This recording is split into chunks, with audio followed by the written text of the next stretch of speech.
محترم سامعین، یہ بات بڑی مشہور ہے کہ یہودی اہل کتاب کو ایک اپنے بارے میں گھمنڈ تھا کہ ہم انبیاء کی اولاد میں سے ہیں، اور جو توریت، انجیل یا ان کتابوں میں آخری نبی کی بات بھی ہے۔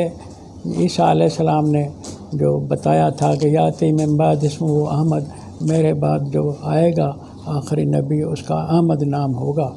بہرحال ان سب کو ایک خیال تھا کہ شاید وہ بعد میں آنے والا نبی ہماری طرح آل اسحاق، آل یعقوب میں سے ہوگا۔ تو وہ اپنے خیال کے مطابق اس کے علامتیں، اس کی نشانیں جو انہوں نے سمجھی تھی کہ وہ شاید مدینے میں ہوگا، تو کئی سارے اہل کتاب یہودی مدینے میں آ کر بسے کہ کوئی ہمارے خاندان سے یہ آخری نبی یعنی کسی کے گھر میں پیدا ہو۔ یہ بات مشہور ہے، لیکن اللہ تعالیٰ کی اپنی یعنی کہ اسکیم ہوا کرتی ہے۔ اللہ نے ضرور وہ نبی لایا، لیکن وہ اسحاق اور یعقوب کے نسل سے نہیں تھا۔ وہ جناب اسماعیل علیہ السلام، جو ابراہیم علیہ السلام کا بڑا بیٹا تھا، جو اسماعیل علیہ السلام اپنے باپ کے ساتھ مکے کی عدالت میں سیکنڈ جج تھا، ساتھی تھا، اس کے پشت سے اللہ نے آخری نبی لایا۔ اور وہ آخری نبی خود تو اسماعیل علیہ السلام نبی تھے، لیکن آخری نبی اور اسماعیل کے بیچ میں کوئی بھی اسماعیل کے پشت سے دوسرا بیچ کا کوئی نبی نہیں بنا۔ آخری نبی محمد اس کی نسل سے اکیلا ہی نبی بنا جو خاتم الانبیاء ہوا، جس کو قرآن نے بولا کہ اس کے بعد نبوت کا سلسلہ ہم بند کر کے آگے دنیا کو اس کو دی ہوئی کتاب قرآن کے ذریعے چلائیں گے۔ تو یہ بات جو میں نے گزارش کی کہ یہودیوں کو حسرت ہوئی، پھر یہودیوں نے نبی علیہ السلام کی مخالفت کی، اپنے توریت انجیل کی تائید کے باوجود بھی قرآن کو نہیں مانا۔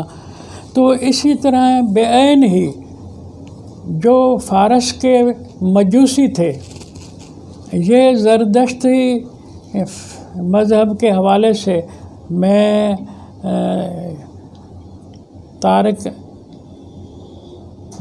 علامہ طارق جاوید صاحب ہیں، شاید انہوں نے ان کی کتاب ہے غیر سامی انبیاء۔ اس کے مصنف نے لکھا ہے کہ زردشت بھی نبی تھا، چین میں کنفیوشس بھی نبی تھا، اور آل نوح سے کئی نبی بنے ہیں، جو ہندوستان میں بھی کئی جو بھگوان ہیں وہ بھی اپنے زمانے کے نبی تھے۔ تو ان میں زردشت کو بھی اس نے نبی لکھا ہے۔ تو فارس والے کہہ رہے تھے کہ جو آخری نبی آنے والا ہے وہ ہم میں سے زردشتی ہونا چاہیے،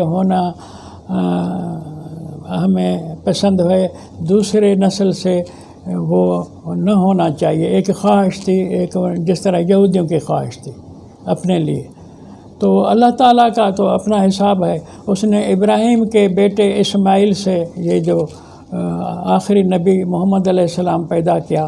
تو ان کو، فارس والوں کو ابراہیم کے اوپر چڑ ہو گئی۔ ابراہیم تو بہت بڑے لیول کا نبی تھا، جس کے لیے قرآن نے کہا کہ انی جاعلک للناس اماما، تو زمانے بھر کے لوگوں کا امام ہے، قائد ہے۔ اب یہ امامت ابراہیم کو جو ملی تو اس کے اوپر یہودی تو نہیں چڑھے، اس لیے کہ ان کا دادا یعقوب اور اسحاق ابراہیم کے بیٹے تھے، لیکن یہودیوں کے مقابلے میں مجوسیوں کو زیادہ چڑھ ہوئی کہ ہمارے کسی زردشتی کے مقابلے میں ابراہیم کیوں بڑا ہو گیا۔ تو ابراہیم کے خلاف انہوں نے، خود نبی علیہ السلام بھی اس کی پشت سے تھا، قرآن نے بھی کہا کہ یہ سچا ابراہیمی جو ہے محمد ہے۔ قرآن نے بھی بتایا کہ یہ یہودی نصارہ ابراہیمی کہلانے پر جھوٹ کہتے ہیں، ابراہیمی سچا وہ ہے جو فرقے باز نہ ہو۔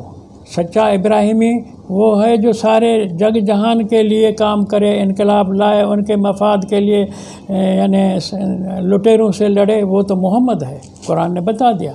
تو اب جب محمد اور ابراہیم دادا اور پوتا ایک مشن کے یعنی ایک طرح کے بڑے پائے کے لوگ بنے، جو ابراہیم ذات انسان کے لیے امام، تو محمد رسول اللہ بکل یا ایھا الناس انی رسول اللہ علیکم جمیعا، محمد بھی انسان ذات کے لیے ٹوٹل انسان ذات کے لیے نبی بن گیا۔ تو فارس والوں کو چڑ آ گئی۔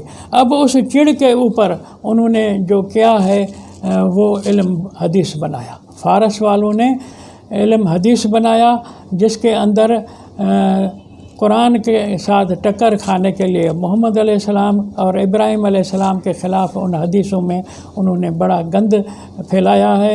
اور مجھے افسوس ہے کہ جو خود کو مسلم مذہبی پیشوا کہتے ہیں، انہوں نے اس طرف توجہ نہیں دی۔ انہوں نے بخاری میں حدیث ہے کہ ابراہیم نے 3 جھوٹ بولے تھے۔ وہ حدیث پڑھی ہے، ہر کوئی پڑھ سکتا ہے، بخاری میں۔ گالی دی ابراہیم کو کہ یہ بیوی کے ساتھ جا رہا تھا، کسی بادشاہ کے ہاں علاقے سے گزرا، بادشاہ بڑا فاحش تھا، اس کے خادموں نے مخبروں نے بتایا کہ ایک حسینہ عورت کسی کے ساتھ جا رہی ہے، تو اس نے بادشاہ نے کہا دونوں کو لے آؤ میرے پاس۔ پھر جدا جدا دونوں سے انٹرویو لے، وہاں ابراہیم نے جھوٹ کہا کہ یہ میری بہن ہے۔ بیوی کو بہن کا حدیثی جھوٹی ہے، اس پر کیا تبصرہ کریں، لیکن بات کہنے کی یہ ہے کہ حدیث میں یہ ہے کہ بادشاہ نے سارا نام رکھا ہے، وہ نام بھی جعلی ہے ابراہیم کی بیوی کا، کہ اس کو ہاتھ ڈالے تو فالج ہو گیا بادشاہ کو۔ تو پھر وہ ڈر کے مارے فالج کی وجہ سے پریشان ہو کر سارا کو کہتا ہے تو میرے لیے دعا کر، میں مصیبت سے بچ جاؤں، پھر میں تجھے ہاتھ نہیں لگاؤں گا۔ تو سارا اس کے لیے دعا کرتی ہے، وہ تندرست ہو جاتا ہے۔ تندرست ہو جانے کے بعد پھر دوبارہ اس پر سیکسی حملہ کرتا ہے، پھر دوبارہ اس کو فالج ہو جاتا ہے۔ وہ اس پریشانی میں دوبارہ سارا کو کہتا ہے اب کی بار تو میرے لیے دعا کر، میں بچ جاؤں اس مصیبت سے، تو میں تجھے کچھ بھی نہیں کہوں گا۔ تو اس سارے قصے کے بعد حدیث میں لکھا ہے کہ جاتے وقت سارا کو خدمت کے لیے لونڈی دے رہا ہے بادشاہ، کہ یہ تجھے خدمت کے لیے میں دے رہا ہوں، اور وہ خدمت کے لیے لونڈی کا نام ہاجرہ ہے۔ پھر وہ شوہر کے پاس آتی ہے، اپنے شوہر ابراہیم کے پاس، تو ابراہیم نماز پڑھ رہا ہوتا ہے۔ کیسی تو واہیات حدیثیں بناتے ہیں۔ ابراہیم نے نماز کے دوران پوچھا کیا ہوا، نماز کے دوران پوچھا کیا ہوا، تو اس نے کہا کہ ظالم کو اللہ نے ناکام کیا اور مجھے خدمت میں یہ لونڈی دی ہے۔ بھائی یہ تو گالی ہو گئی، اور بادشاہ نے جو زیادتی کی نیت کی تو فالج ہوا۔ کون مانے گا کہ فالج فی الفور ہوتا ہے؟ یہ تو طبی مسئلہ ہے، یہ تو کرامتی مسئلہ ہے ہی نہیں، میڈیکل کا مسئلہ ہے۔ پھر وہی دعا کے ساتھ تندرست ہو جاتا ہے، پھر دوبارہ وہ حملہ کرتا ہے۔ تو یہ سب چیزیں لوگوں کو بیوقوف بنانے کے لیے لکھی گئی ہیں، لیکن ہیں گالی۔ تو ابراہیم علیہ السلام کو یہ گالیاں بخاری کے حدیث میں ہیں، اور بخاری کو مولوی لوگ عوام مسلمانوں کے چوم کے پڑھتے ہیں، اور اس کو قرآن ثانی کہتے ہیں، اور کہتے ہیں کہ اصح الکتب بعد کتاب اللہ البخاری، قرآن کے بعد زیادہ میں زیادہ صحیح کتاب بخاری ہے۔ اس بخاری میں ابراہیم علیہ السلام کو بیوی پر گالی دی گئی۔